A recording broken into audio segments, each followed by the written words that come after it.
Originally, this was going to be a video talking specifically about the Assassin's Creed games, and the slow loss of the original identity over time. However, that was mostly out of fearing that I might cast too wide a net otherwise. In reality, I had made the mistake of being too specific. Instead, I will be making a case against corporate games. I have been playing video games for as long as I can remember, but if I had to guess what my exact age was when I started, I was probably around 7 years old. I grew up playing some of the best games to have ever been made: Halo Combat Evolved, Halo 3, Assassin's Creed 2, Assassin's Creed Brotherhood, Call of Duty Modern Warfare 2, etc.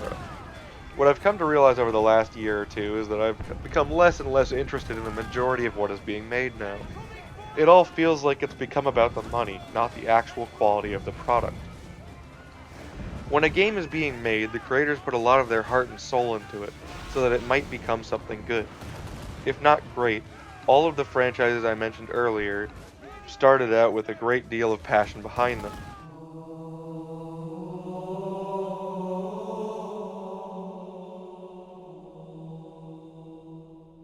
Halo Combat Evolved grew into Halo 2, 3, ODST, and Reach, all the while the developers at Bungie consistently fueled their creativity by pushing the boundaries of what their game was and what could be accomplished with it.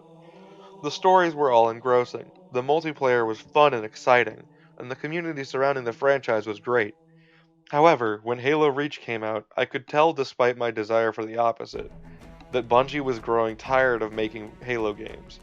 Shortly after Reach came out, Bungie abandoned the Halo IP so they could finally work on something else. Unfortunately, the Halo games went from feeling tired to becoming reanimated husks of their former selves with 4 and 5. Those iterations of the game had little in common aside from their names. The people who had taken over the franchise had no understanding of why Halo was so successful. All they knew was that they wanted it.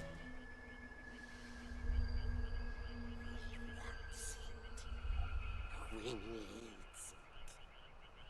must have the pressure. They wanted it because they knew it made a lot of money, and as such they tried to use it to make as much money as possible, by injecting it full of predatory advertising and consumer-unfriendly design. Halo Infinite is an even stronger example of that. It's what happens when you let corporations make decisions on how a work of art should be made, as well as whether the art should be made at all. Instead, we've got corporate interests in 343 deciding on how to design the gameplay so as to encourage the audience to spend further on these games. That Frostbite effect set you see in the menu behind it?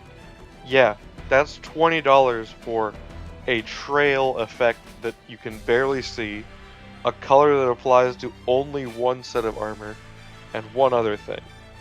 Does that seem like it's worth $20? Because I beg to differ.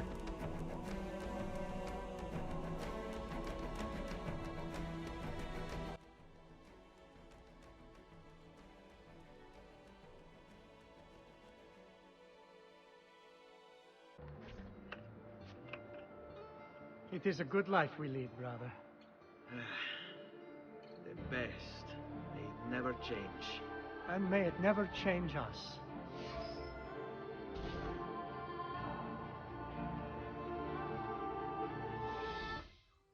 It doesn't just end with Halo and 343 Industries, however. Assassin's Creed has become a tool designed to try and reach into the players' wallets. Assassin's Creed Odyssey has an in-game store for a single-player game. Why? For what purpose could an in-game store accomplish in a purely single-player game? The only possible explanation is money. The store doesn't offer anything of legitimate value.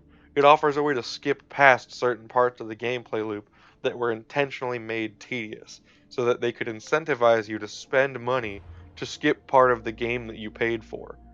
I have never seen another art medium in which they have a vested interest in making you not engage with the medium itself. This is all happening for the sake of profit. They are actively making the game worse to try and get people to not play it. The most common defense for the existence of these in-game stores is that it's the consumer's choice to spend the money on those things. But it isn't as simple as that. Yes, purely cosmetic items that have no effect on the actual gameplay are 100% consumer choice. But as you can see in the Odyssey in-game store, there is an entire tab called Time Savers that is designed to make the game less tedious. This means they knew people wouldn't enjoy playing the base game for very long. Is it Something they dangerous? designed that way so that they could get you to pay $40 to get the progression boosting purchases. They locked collectible maps behind a paywall in the in-game store, when in previous titles it was an item you could simply obtain from artist vendors in the game. When games have Skip X content available in the store, it directly affects the people who don't buy it by making their experience genuinely worse. For the audacity of simply refusing to pay more for a product that was sold as if it was a complete game.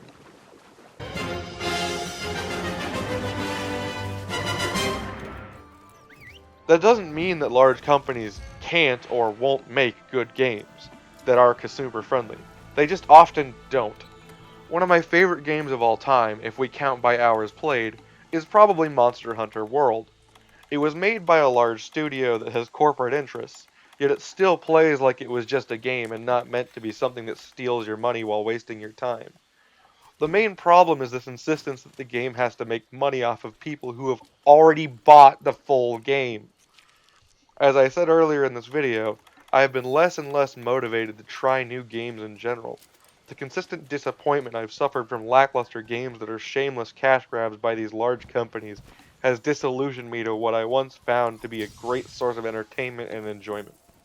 The most important part of these last few years, though, is that I've been seeking out old games and new indie games to satisfy my desire for new gaming experiences.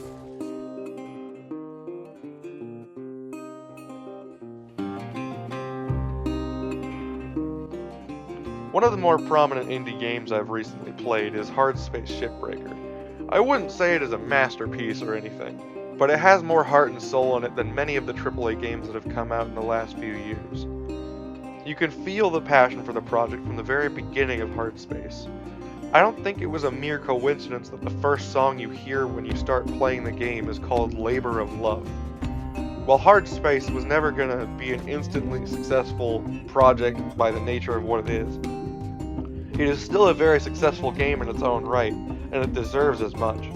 It is unique. I have never seen another game that has you playing as a salvage worker, cutting apart spaceships in a three-dimensional environment, while tremendous environmental hazards will harm you if you do anything to mess it up. Similarly speaking, I believe that where Hard Space succeeds, any studio can succeed. Of course, that requires that all the decisions in game development are left purely to the developers who are making the game. The constant corporate meddling in an effort to generate as much profit as possible is what is killing major video game franchises. Video games are a form of art and should be treated with the same respect as any other form of art. If you wouldn't tell a painter how to make a painting in the hopes of maximizing profits on that painting, don't tell a video game developer how to make their game with that same hope. It makes the game worse, it hurts your reputation, and it's going to destroy your companies if you keep doing it.